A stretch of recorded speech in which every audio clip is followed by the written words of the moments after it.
नमस्कार दोस्तों, मैं हूँ राज शर्मा और आप देख रहे हैं हाईवे नाइट। तो चले दोस्तों, आज की कहानी की सफ़र पर। दोस्तों, ये कहानी एक ऑटो रिक्शा ड्राइवर की है। नाम है उनका पंकज। लेकिन आज की, कल की, परसों की कहानी नहीं है। इस घटना को बीते हुए लगभग 22 साल हो चुका है। यानी ये 2003 की आसपास की घटना उनके साथ में घटी थी। तो आइए चलते हैं उनकी कहानी की ओर और जानने की कोशिश करते हैं कि आखिर पंकज के साथ में ऐसा क्या घटा था। दोस्तों, ये पंकज की कहानी है। पंकज ऑटो रिक्शा ड्राइवर थे, चलाने का काम करते थे। लेकिन ये मजबूरी में करते थे। पढ़े लिखे थे, ग्रेजुएट थे। लेकिन अब समय का, अब ये कहिए कि समय का उन पर ऐसा असर था। ग्रह नक्षत्र खराब चल रहा था। जॉब ढंग की मिल नहीं रही थी। और जब तक सही और जॉब नहीं मिले तब तक वो परिश्रम करते रहे। जहाँ जहाँ परीक्षा होता था जाते थे, अब भाग लेते थे। लेकिन उनका मुकद्दर ही खराब था। धीरे धीरे करके अब ऐसे एक उम्र के पड़ाव पा चुके थे कि अब नौकरी, अब लगने लगा कि उनको मिलेगी नहीं। उम्र निकल चुका था। सरकारी नौकरी का उम्र तो पार हो चुका था। अब इसके बाद मन उनका बहुत ही, अब एक तरह से परेशान रहने लगा था। करें क्या करें, नहीं करें। अब सोचने लगे कि शायद मेरे किस्मत में ऐसा कुछ था ही नहीं। नौकरी मेरे किस्मत में लिखा ही नहीं था। तो मैं प्राइवेट नौकरी तो करूँगा नहीं, मैं अपना ही काम करूँगा। अब उनको जो चाचा जी थे ना, ऑटो रिक्शा ड्राइवर थे। अब उनके जो पैसा कमाते थे, घर उनका बड़े मज़े में चलता था। जो एक चीज़ जो उनके घर में चाहिए थी, सब कुछ भरा हुआ था। मतलब पैसे में वो खेलते थे। मतलब उसी ऑटो ड्राइवरी से अपने घर को अब बिल्कुल सही बना रखा था। किसी चीज़ की कमी नहीं थी। अपने चाचा से राय लेते हैं तो वो कहते हैं कि ठीक है, मैं तेरे को ऑटो दिलवा देता हूँ और तू चला कर देख ले। अगर पसंद आता है तो करना, नहीं तो नौकरी वोकरी कर लेना। चाचा भी उनको सही राय देते हैं। राय जम जाती है। लेकिन ऑटो रिक्शा खरीदते नहीं हैं। अपने चाचा से कहते हैं कि आप तो दिन में चलाते हो ना, ये काम करो, मुझे अपनी वाली ऑटो दे दो, मैं रात में चलाऊंगा। चाचा थोड़ा ना नुकुर तो करते हैं, लेकिन आखिरकार उनको समझ में आ जाता है तो लड़का तो ठीक ही कह रहा है, चलो ले जाओ। अब एक तरह से आज़ादी मिल चुकी थी पंकज को ऑटो रिक्शा चलाने की। बड़ा खुश थे वो। रात के समय में निकलते थे और सवारी भी, अब उनका भाग्य जो था अब अच्छा होता था जिस दिन, तो अच्छे पैसे कमा लेते थे। कभी कभी ऐसा भी आता था कि सही पैसा कमा नहीं पाते थे। लेकिन उस काम में उनको रुचि आ गई थी। काम को वो लगन से करने लगे थे। और चाचा भी कह रहे थे कि ठीक है, कुछ दिन और कर ले, और तब तक मैं कोई ऑटो का इंतज़ाम करता हूँ। पुराना ऑटो देख रहे थे कि कोई ढंग ढंग से मिल जाए, बढ़िया सा ऑटो कम दाम में मिल जाए तो पंकज को दिलवा देंगे। उनका इरादा थे, यही था। लगभग इस काम को करते करते पंकज को कम से कम 1 डेढ़ महीना बीत चुका था। अब तो अच्छे ड्राइवर तो पहले के थे, लेकिन अब सवारियों से कैसे बात किया जाता, पढ़े लिखे थे और बिल्कुल सही से करते थे। किराया भाड़ा भी सही मांगते थे, नाजायज़ पैसा कभी नहीं मांगते थे। और जो एक बार उनका ऑटो में बैठता था, तो अगर वो उस जगह पर अगर पंकज जी होते थे तो दूसरे का ऑटो छोड़ कर के पंकज जी के ऑटो में बैठने की कोशिश करता था। जानता था कि ये ड्राइवर बहुत बढ़िया है, बातचीत का लहजा पढ़ा लिखा है, तो लोग बाग पंकज के ऑटो में बैठने की कोशिश करते थे। अब इसी तरह का एक ग्राहक लेडीज़ थी। वो उनको लेके जाते हैं घर से, और वो कहती है कि मुझे 3 किलोमीटर दूर जाना है और आना है, पूजा पाठ करना है। अब पंकज जी पढ़े लिखे थे, भूत प्रेत के बारे में विशेष जानकारी नहीं थी, ना जानना चाहते थे।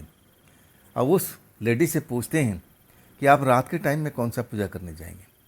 और तब वो मना कर देती कि छोड़ो, आपको पैसे से मतलब है ना, किराया भाड़ा से मतलब है ना, मैं जहाँ कहती हूँ वहाँ लेके चलना और कुछ देर इंतज़ार करना, तब तक हमारा काम हो जाएगा, पूजा पाठ हो जाएगा, और फिर तुम लौट आना। पंकज जी को पैसे से मतलब था। भूत प्रेत में, ऐसी चीज़ों में यकीन करते नहीं थे। और वो सोचने लगे कि इसके मन के वहम है, भूत प्रेत तो कहीं होता नहीं, अरे कौन सा पूजा पाठ करने के लिए रात के टाइम में जा रही है। पंकज जी को ये मालूम नहीं था कि वो जो औरत है उनको कब्रिस्तान या शमशान के पास लेके जा रही है, ऐसा कुछ करने के लिए, टोना टोटका न जाने क्या कौन सा पूजा करने के लिए जा रही थी। पंकज जी को अब उस टाइम कोई सवारी नहीं था तो मजबूरन उसको बिठा लेते। अब पैसा भी तो कमाना था, मना तो नहीं कर सकते थे। अब वो जो लेके जाती है ना, 3 किलोमीटर का फासला होता है, और 3 किलोमीटर के लिए उसने अच्छे खासे पैसे दिए थे, आने जाने के लिए बुक करी थी। जब वो जाते हैं ना तो मेन रोड से कहती कि थोड़ा आप कच्चे रास्ते पर ले लो। पंकज जी डरपोक तो थे नहीं, और उसे समझने लगे कि ये औरत तो बस ऐसी टोना टोटका के नाम पर जा रही है, ऐसा कुछ होता नहीं है, इसका दिमाग ऐसे ही है, समझ से बाहर है, जो भी है अपना मन में समझते हुए और उसी कच्चे रास्ते पर ऑटो उतार देते हैं। कुछ देर चलने के बाद में वो जो रास्ता है ना अब संकरा हो जाता है, मतलब उस जगह से अब ऑटो का निकलना भी मुश्किल था। और तब औरत कहती कि बस यहीं रोक दो, यहीं मेरा इंतज़ार करना, अब आगे का रास्ता है ना मैं पैदल ही चली जाऊंगी। और तब रात के 10 बज रहा था। पंकज जी अब तो सब कुछ समझ चुके थे कि औरत ऐसे तो मानेगी नहीं, अपना जो मनमानी है वो पूरा करके ही आएगी, जो पूजा पाठ करने की कोशिश कर रही है वो तो करेगी, चाहे मैं कितना भी बोलूँ उसको समझ में तो नहीं आएगा। पंकज जी पढ़े लिखे थे ना, इसलिए इस सब शक्तियों पर उनको विश्वास नहीं था, भूत प्रेत पर यकीन करते नहीं थे, वो नहीं जानते थे कि भूत प्रेत का अस्तित्व है कि नहीं है, विश्वास ही नहीं था। अब वहाँ पर उस संकरे रास्ते पर तो ऑटो गया नहीं, अब रुक चुके थे। अब फिर उसी अपने ऑटो रिक्शा में बैठ करके आराम करने लगे। उनको लगा कि बस आधा घंटे के बाद होगी, ज़्यादा से ज़्यादा इतना तो टाइम लगेगा, अब वो औरत लौट आएगी और फिर उसको घर में छोड़ देंगे, घर पर छोड़ देंगे कॉलोनी में, और फिर अपने काम पर अब निकल जाएंगे, क्योंकि सारी रात ऑटो चलाते थे। लेकिन आधा घंटा बीत जाता है, औरत का पता नहीं है। 1 घंटा बीत जाता है, मतलब रात का 11 बज जाता है। औरत का इंतज़ार करते करते 1 घंटे में वो थक जाते हैं, कब आएगी भाई, कब आएगी। और फिर जब मन नहीं मानता है कि चलो भाई कहाँ है, देख के आते हैं, अभी तक उसका पूजा पाठ खत्म नहीं हुआ, और चल देते हैं उसी संकरे रास्ते पर, आगे चलते जाते हैं। अब आगे जाते हैं तो समझ में नहीं आता कि आखिर औरत कितनी दूर गई होगी, कहाँ गई होगी, यहाँ कौन सा पूजा पाठ होता है, समझ में नहीं आ रहा था। सब ऐसे ही थे, पेड़ पौधे सब लगे हुए थे, एक साइड में खेत था, एक साइड में जंगल अब जैसा दिखाई दे रहे थे, बगीचे पेड़ वगैरह सब लगे हुए थे, उनको समझ में नहीं आ रहा था। शुक्र था कि रात चांदनी वाली थी और चांद निकला हुआ था, और उसी के प्रकाश में अब इधर उधर देखते हुए थोड़ा सा और आगे निकल जाते हैं, और तब दिखाई देता है एक रोशनी। जब रोशनी देखते हैं ना, तब समझ गए कि शायद औरत उसी जगह पर बैठी होगी, शायद वहीं पर कोई टोना टोटका कर रही होगी या पूजा कर रही होगी। जिस हिसाब से उसने बात किया था तो पंकज जी के मन में यही सब ख्याल चल रहा था। वहाँ चले गए।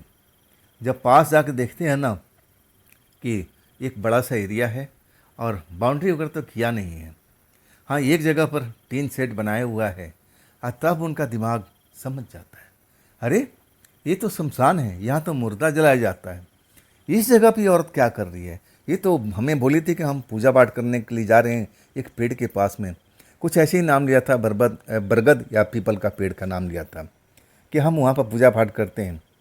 और जब यहाँ जाके देखते हैं पंकज जी, वो टीन शेड को जो बड़ा वाला था जिसके नीचे मुर्दे को जलाया जाता था, और देख के समझ चुके थे, अरे ये तो यहाँ पर बैठी हुई है, पूजा पाठ कर रही है, यहाँ कौन सा पूजा होता है भाई। अब वो अंदर जाने को तैयार तो नहीं थे, वो समझ गए थे शमशान में है, शमशान में जाने का मतलब कि अब थोड़ा सा अलग मामला हो जाता है, फिर नहाना धोना, अपने आप को शुद्ध करना होता है। जो समझते थे वो जानते थे, पढ़े लिखे इंसान थे, तो जाते नहीं हैं, रुक जाते हैं। रुकने के बाद उधर देखते हैं जहाँ पर आग जल रही थी, दिया बाती जल रहा था, और वो औरत जैसे दूसरी तरफ मुँह करके बैठी हुई थी, शायद अभी भी उसका पूजा पाठ खत्म नहीं हुआ था। अब बाउंड्री के पास में खड़े होकर के जब कुछ देर इंतज़ार कर लेते हैं और वो औरत हिलती नहीं है ना, तब पंकज जी अब उसको आवाज़ लगाने लगते हैं, अरे देखिए बहुत लेट हो चुका है, आपने आधे घंटे की बात किया था और अभी तक देखिए कितना टाइम हो चुका है, मैं ज़्यादा देर तक इंतज़ार नहीं कर पाऊँगा। अगर पंकज जी के अगर पैसे मिले होते तो शायद उस औरत को वहीं पर छोड़ करके चले भी जाते। मन गुस्से में भरा हुआ था। आधे घंटे के लिए बोल के गई थी और लगभग 1 घंटा से ऊपर हो चुका था। आखिरकार जब इतना बोलने लगते हैं, औरत टस से मस नहीं होती है। जो भी वहाँ पर दिया बाती जल रही थी वो जलती हुई अभी दिखाई दे रही है। औरत कोई जवाब नहीं देती है ना। और तब पंकज जी कहते हैं कि देखो, अब मैं रुक नहीं पाऊँगा, मैं जा रहा हूँ, अब यहाँ से अपने आप इंतज़ाम कर लेना, मैं ज़्यादा देर यहाँ रुक नहीं पाऊँगा। वो धमकाना चाहते थे कि जल्दी से जल्दी औरत अब अपना पूजा पाठ खत्म करे और उनके साथ में चल दे। वो पीछे मुड़ते हैं, अब जाने का ढोंग करते हैं कि मैं जा रहा हूँ। और उसी समय जो औरत पूजा पाठ कर रही थी, बस सेकंडों नहीं लगा था, उनके पास पहुँच जाती है, उनकी बाल पकड़ लेती है, बाल पकड़ कर के घसीटते हुए। और वो हष्टपुष्ट व्यक्ति थी, उस कमज़ोर औरत के आगे अपने आप को लाचार पाते हैं। समझ में नहीं आता कि इसके अंदर में इतनी शक्ति कहाँ से आ गई है। मैं मेरे जैसे पहलवान सरीखा इंसान को वो मेरी हाल दुर्दशा कर रही है। पंकज जी के सब बुद्धि एकदम गुम हो चुकी थी। इतना सब जल्दी हुआ था ना कि कुछ समझ भी नहीं पाए थे। बुद्धि पकड़े हुए, बाल पकड़े हुए, घसीटते हुए शमशान के अंदर में ले आती है और ज़मीन पर पटक देती, गिरा देती है उनको। उनके सीने पर सवार होकर के बैठ जाती है। और जब उसका चेहरा देखते हैं ना पंकज जी चांद की रोशनी में, तब उनको समझ में आता है कि मैंने गलत औरत से पंगा ले लिया। ये औरत तो है ही नहीं जिसको मैंने लेके आया था, ये तो कोई और है। चेहरा इतना भयानक उसका था कि कांपने लगे थे पंकज जी। डर के मारे उनका बुरा हाल हो चुका था। औरत बड़ी गुस्से में, बड़ी बड़ी उसकी आंखें गुस्से से बिखरी पड़ी थी और सीने पर बैठी और जैसे उनको घूर करके अब वो समझने की कोशिश कर रही है कि इसके साथ में क्या किया जाए, इसको मार दिया जाए या छोड़ दिया जाए या फिर इसका खून को पी लिया जाए। पंकज जी समझ चुके थे कि मैं गलत औरत से पंगा ले लिया, ये औरत तो वो है नहीं और इसका इतना भयानक अब ऐसा रूप क्यों है भाई। और तब तक औरत वो समझ गई थी कि मुझे करना क्या है। पंकज जी का गला दबाने लगी और उसका मुंह से अजीबो गरीब आवाज़ फूट रहा था, जैसे अपने आप ही में ना हो। वो कुछ गुर्रा रही थी जैसे जानवर कोई गुर्राते हैं, ऐसे ही उसकी आंख बड़ी बड़ी जानवर की तरह चमकने लगी थी। उसके चेहरे पर एक अजीब सा चमक दिखाई दे रहा था, जैसे बहुत खुश हो वो। पंकज जी का हालत बुरा हो चुका था। वो चाह करके भी चिल्लाने की कोशिश कर रहे थे, लेकिन उनकी सब कुछ बंद हो चुका था, आवाज़ बंद हो चुका था, दिमाग काम करना बंद हो चुका था, हाथ पैर हिलना डुलना तक बंद हो चुका था। ऐसी स्थिति में आ चुके थे। अचानक ये सब हुआ था। एक तो समझ नहीं पाए थे और जब तक समझते हैं उस औरत को देखते हैं और तब तक उनका हाल बेहाल हो चुका है। चीखना चाहते हैं, मदद मांगना चाहते हैं किसी से, लेकिन आवाज़ निकले तब ना। ऐसा पल आने लगा था कि जैसे उनका दम निकल जाएगा, उनका गला घोट करके मार देगी। ऐसा पल उनके साथ में 2 बार आ चुका था, लेकिन दोनों बार वो बच चुके थे। औरत पीछे से कुछ आवाज़ आ रही थी और वो गला उनका अब एक तरह से लूज कर देती थी और पीछे मुड़ के देखती थी। ऐसा 2 बार उसने किया। जब भी उनको मारने की कोशिश करती थी ना, तो पीछे में कुछ आवाज़ अब ज़ोर ज़ोर से सुनाई पड़ने लगा था। और उस चक्कर में अब तक पंकज जी जिंदा बचे हुए थे। आवाज़ किसका था, कैसा आवाज़ था, पंकज जी को कुछ समझ में नहीं आ रहा था। वो तो अपनी जान के लिए अब भीख मांगने के उतारू थे। अब ऐसे डरे हुए थे कि कैसे मुझे अब ये छोड़ दे, लेकिन ना आवाज़ निकल रही है, ना उनका हाथ पैर काम कर रहा। मतलब एक तरह से लकवाग्रस्त अपने आप को साबित कर चुके थे और हो भी चुके थे। जब हाथ पैर ना हिले ऐसे टाइम में तो इंसान यही सोचता है। लेकिन जब भी आवाज़ पीछे से आती थी, ये जो औरत उनके सीने पर बैठी हुई थी पंकज जी के, वो रुक जाती थी, पीछे मुड़ के देखती थी। जब वहाँ कोई दिखाई नहीं देता था ना, तब उसको लगता था कि मेरे मन का भ्रम है या कोई दूर से आवाज़ दे रहा, छोड़ो उसे हमें क्या करना है। वो औरत फिर पंकज जी के गले के ऊपर में दबाव लगाना शुरू कर देती थी। उसका आवाज़ एकदम खूंखार हो जाता था, जैसे भूखे भेड़िया की तरह। आंखें चमकने लगती थी और आखिरकार पंकज जी को लगने लगा कि मैं अब बच नहीं पाऊंगा, बस मेरी आंखें बंद हो जाएगी, ये गला घोंट के मार देगी, अब मुझे मार करके खा भी लेगी, जैसा मैं इसको देख रहा हूँ। तभी पंकज जी को एक और आवाज़ सुनाई पड़ती है। आवाज़ बिल्कुल पास में सुनाई देती है, छोड़ दो इसको, छोड़ दो इसको।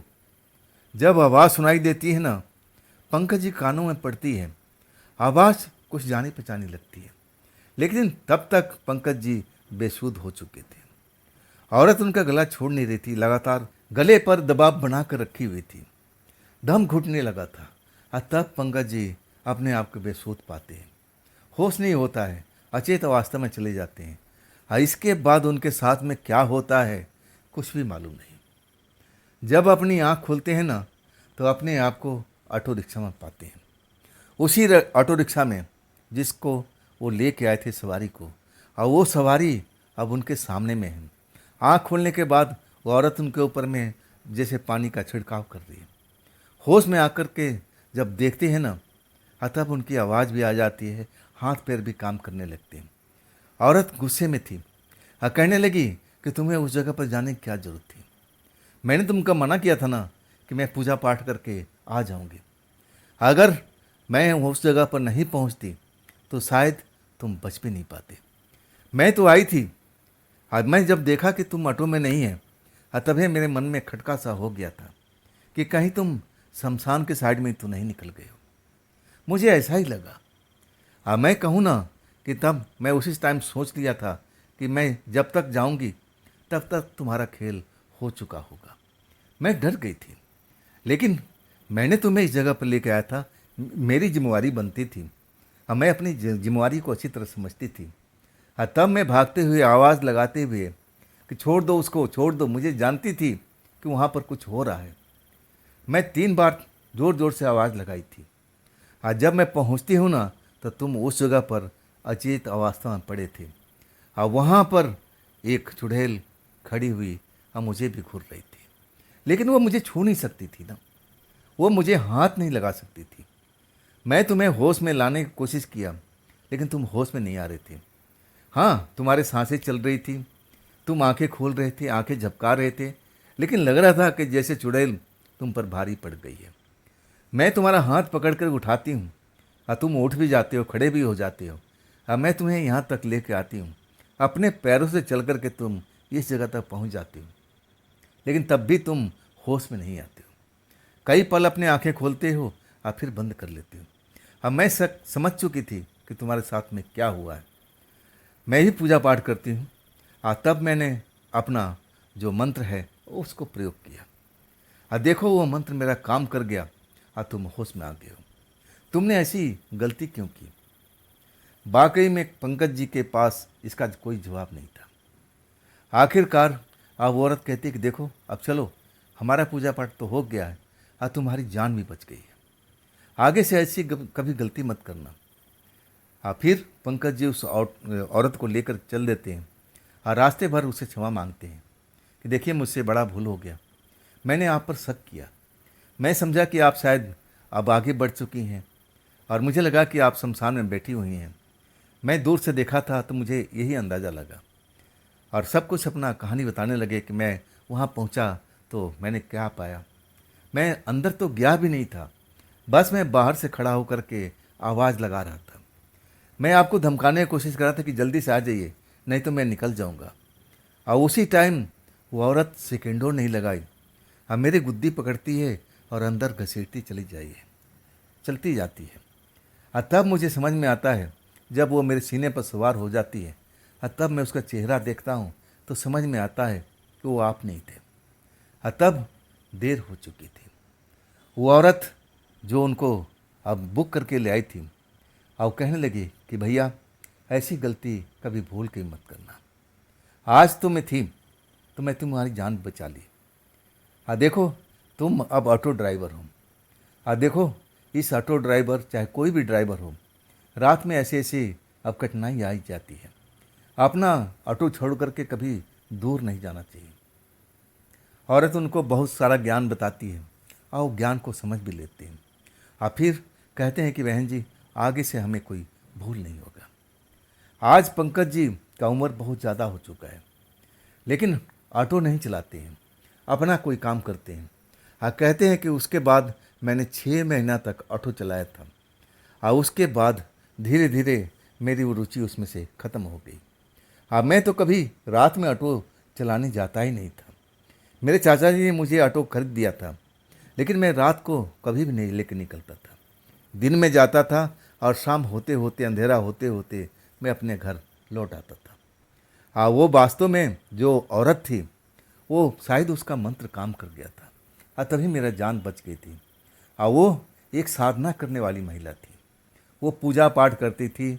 अब लगता था कि वो तांत्रिक भी थी। कोई अपना साधना को पूरा करने के लिए वो बर के पेड़ के पास में गई थी। हाँ, उस रात मैं अब एक अनजान रास्ते पर निकल गया था। वो तो बहुत इधर ही थी और मैं आगे निकल गया था शमशान साइड में, गलती से। पंकज जी कहते हैं कि उस घटना ने मेरे को हिला कर रख दिया था। मैं भूत प्रेत पर कभी यकीन नहीं करता था। मुझे लगता है कि सब ढकोसला है, प्रपंच है, ऐसा कुछ नहीं होता। लेकिन उस घटना से इतना मुझे सचेत कर दिया, तब मैंने मानना शुरू किया कि हाँ, सब कुछ इस धरती पर है जो हम लोग सोच भी नहीं सकते। तो आखिर वो चुड़ैली थी जो स्वांग करके और वहाँ पर बैठी हुई थी। जैसे उसको मालूम हो चुका था कि मैं वहाँ पर आकर के उनको आवाज़ दूंगा, शायद ऐसा ही हुआ होगा। तो दोस्तों, ये थी आज की कहानी, पंकज जी की भेजी हुई। ये कहानी आपको कैसी लगी कमेंट में ज़रूर बताइएगा। हाँ दोस्तों, अगर आपके पास भी ऐसी कोई घटना है जो आप मुझे बताना चाहते हो, तो आप मुझे इंस्टाग्राम पर, मेरे व्हाट्सएप नंबर पर, मेरे मेल आईडी पर अपनी कहानी को आप मुझे शेयर कर सकते हो। हाँ दोस्तों, ये भी चैनल आप ही का है, तो इसको भी अपना प्यार दीजिए, लाइक कीजिए, हाइप कीजिए। और अभी तक आपने सब्सक्राइब नहीं किया है तो सब्सक्राइब भी कर लीजिए और अपने दोस्तों को शेयर करना बिल्कुल ना भूलिएगा। अब फिर मैं एक नई कहानी, मज़ेदार कहानी के साथ कल मिलता हूँ, इसी टाइम और इसी चैनल पर। आप लोग अपना ख्याल रखिएगा। नमस्कार।